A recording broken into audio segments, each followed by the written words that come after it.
Everyone was talking when something caught Brian's attention and he immediately reacted. "Come over this side," he told Vanessa, who only then realized what was happening. They changed places, so that Brian was on the edge of the table and Vanessa protected by him. At the same time, Brian motioned for Steve to do the same for Kim and everyone else so that no girl was left on the shore. Everyone became alert. The girls did not understand, except, of course, Vanessa.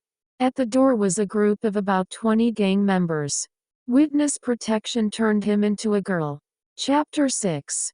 They had arrived on motorcycles and trucks. Some stayed outside blocking the parking lot, the others went in and closed the restaurant door. The leader instructed the hostess and cashier to step aside and remain in the custody of two of the gang members. They turned off the music and the leader shouted, "Don't move from your tables and nothing happens to anyone, we're just looking for a friend who's lost." The others began to walk between the tables. Some carried missing posters in their hands with Alejandro's photo. They stopped at each table, looked at all the Latino men, pulled them aside to compare their faces. They showed the photo to everyone. When Alejandro saw them, he couldn't help but feel a sense of terror, not only thinking about the low possibility that they wouldn't recognize him and what would happen if they took him away dressed like that. For a moment he could visualize his future, drugged, without wool, victim of torture and forced prostitution. It would be much better if they killed him. Plus, he was putting his friends at risk. At other tables, the gang members, taking advantage of the moment, lifted the skirts of the girls who were in the corners of the tables, touched them abusively and humiliated the men. A young man tried to prevent them from touching his girlfriend and immediately received a blow to the head with the butt of the gun and, once on the floor, several kicks. They ripped off the girl's blouse.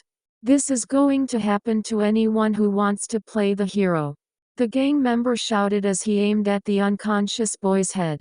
Alejandro wanted to stand up and get himself killed so as not to risk his friends, but at that moment Brian took him by the hand and kept him sitting. "Don't worry, everything is going to be okay," Brian told Vanessa, while he squeezed her hand under the table, on her legs. Vanessa, for a moment, felt protected. With that feeling she stayed still and looked down when the gang members arrived at her table. They first compared the photo with David's face. After making sure it wasn't him, they showed the photo to everyone. "Have you seen this guy?" They forced everyone to see the photo. Vanessa's tears came out of fear and helplessness. The gang member noticed it and lifted her face by her chin. "Are you sure, precious? You have never seen him?" She shook her head, trembling and with tears in her eyes. The leader of the gang members shouted in Spanish to the person who was with Vanessa, "Stop playing sponge, we have a job." Sponge obeyed and continued to the next table, and in less than 10 minutes, they were gone. Vanessa, like many other girls in the place, could not contain herself and burst into tears. Brian hugged her and leaned her on his chest to comfort her. Vanessa felt strangely safe in his arms. In a couple of minutes she was able to control herself and felt better. She couldn't help but appreciate Brian's attentive and protective gesture. The restaurant offered to cancel the bill for all the tables because of what happened and offered each of them a snack and a drink to calm them down before leaving.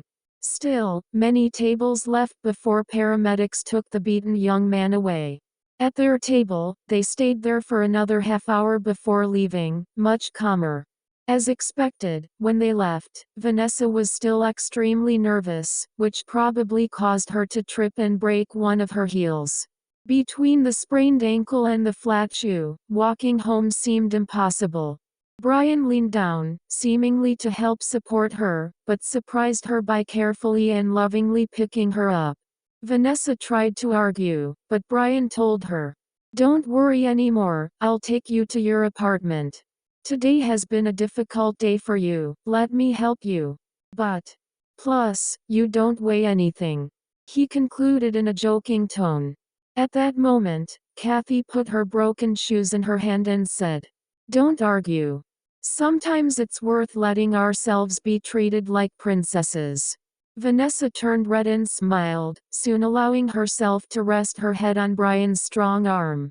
When they arrived at her apartment, Brian put her in an armchair and respectfully said goodbye with a kiss on the cheek, near the mouth, that left her breathless. "Served, princess." "Thank you. Are you okay? Do you need anything else?" "No, nothing, really. Thank you for everything you have done today. See you tomorrow. Take care of that ankle." Brian left, leaving Vanessa totally confused. Once she was alone, she decided she needed a bath to relax and wash away all the sensations of the day. She filled the tub while she undressed and carefully removed her breast forms. Already in the tub, with the hot water and the aroma of flowers, she massaged her ankle, shaved her legs, which by this time, on the fourth pair of patches, had an unmistakably feminine shape and texture. And she took time to relax and think about what had happened. The feeling of terror.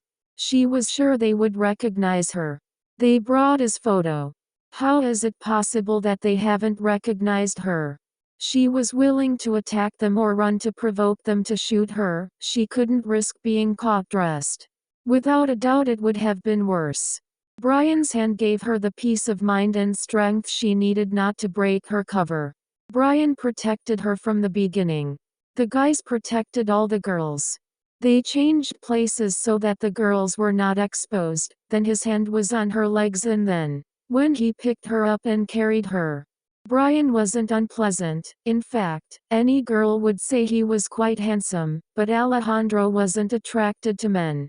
None of them, even with the hormonal treatment. He felt tremendously attracted to Kathy, even knowing that he could only see her as a friend. He used to fantasize about the idea of seeing her again when he could resume his life as Alejandro.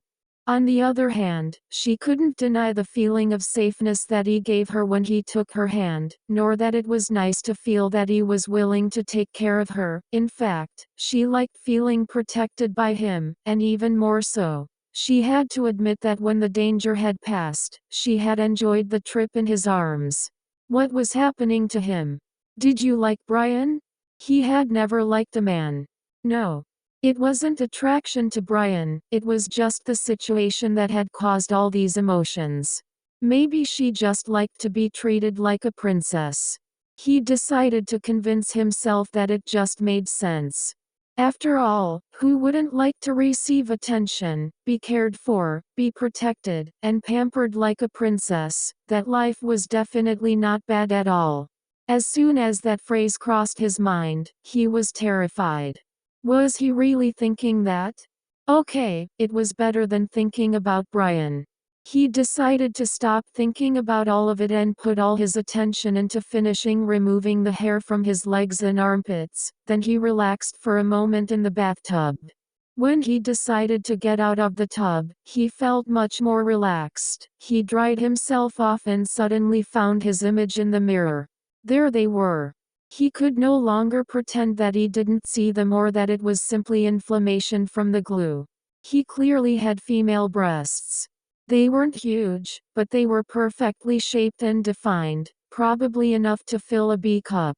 Still in disbelief, he touched them only to confirm that they completely filled his hands and that the nipples crowning them were much larger than he remembered and deliciously sensitive. Frightened, he turned around trying not to see the mirror, but he couldn't. He had to face it. He felt the patches on either side of her hip and looked at the mirror again. His body was definitely changed. In addition to the boobs, the line of her shoulders, which until a few months ago was bony and angular, was now much more fluid. The few muscles he remembered having in his arms had disappeared. She looked down to discover her waist. The line that led to her hip was beginning to take shape. It was not yet completely defined, but it could clearly be identified as that of a 15-year-old girl. Finally she reached her legs. Perhaps the effect was accentuated by being completely shaved, but the typical skinny legs of a teenage boy were changing and taking shape.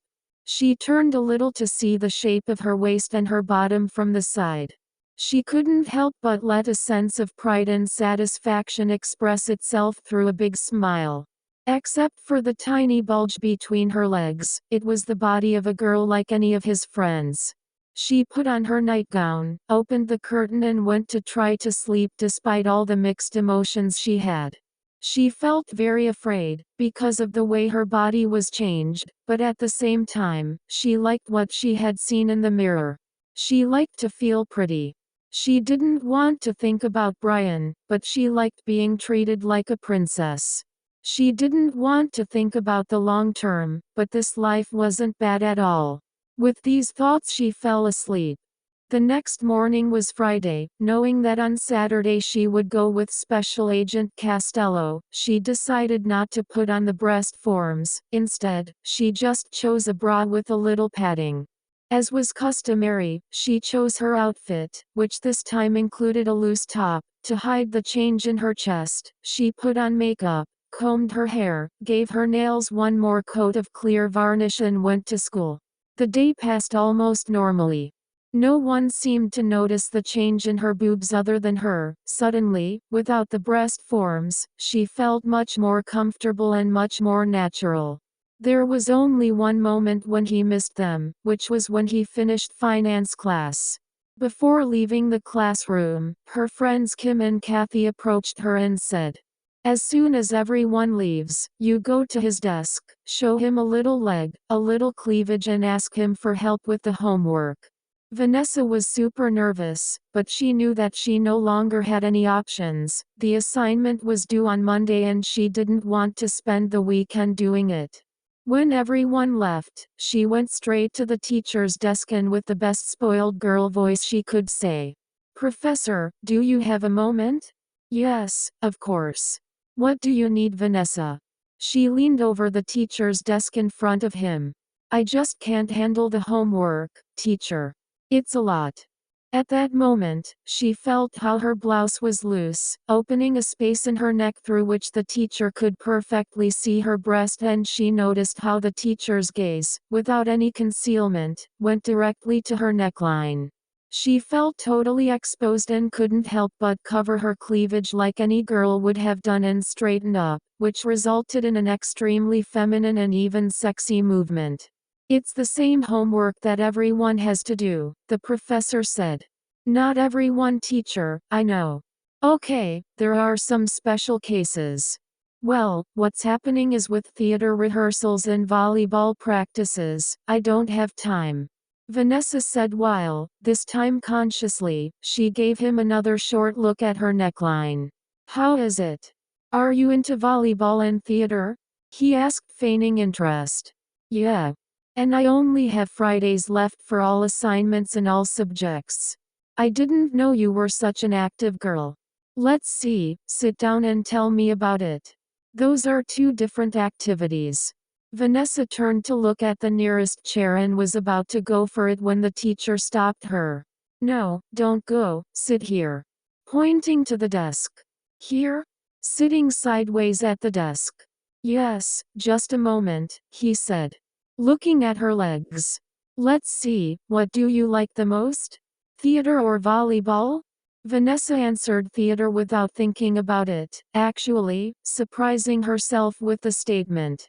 "But I don't want to leave volleyball because it is more likely that they will give me a scholarship for sports." "Okay, but to get a scholarship, you also need good grades. That's why I need you to help me, teacher," Vanessa said, already flirting openly, as she got up from the desk and leaned in front of him again. The professor couldn't stop looking into her cleavage and started to get nervous. She decided to push. "Here I am, teacher," pointing to her eyes with a smile. "Yes, I know, sorry. Also, what do you want me to do if you get like this?" he said cynically. "Are you going to help me? Are you going to invite me to watch your volleyball games?" "Of course. The entire school is invited." "Then we have a deal," he said, standing up and trying to hide an obvious erection with his jacket. "But what about my grades?" she asked him, approaching him and putting her hands on his shoulders. "Don't worry about that. Starting today, you don't have to hand in assignments and your grades will be excellent. Really? Thanks, teacher. She moved closer and gave him a kiss on the cheek that left him unable to move. She turned around, making her skirt fly, and left the classroom only to be met with the laughter of her friends. You are a slut, Kim told her. What did he say? That I don't have to turn in assignments and my grades are going to be excellent. She answered satisfied. And you said you couldn't. I didn't think I could. He's a pid. You don't know the way he was staring at me. Yes, we know, we saw it all through the door window. Kathy said. That's how many men are, that's why sometimes we have to use our superpowers to control them. That's all for today. If you like this story, check the channel for more, like and subscribe.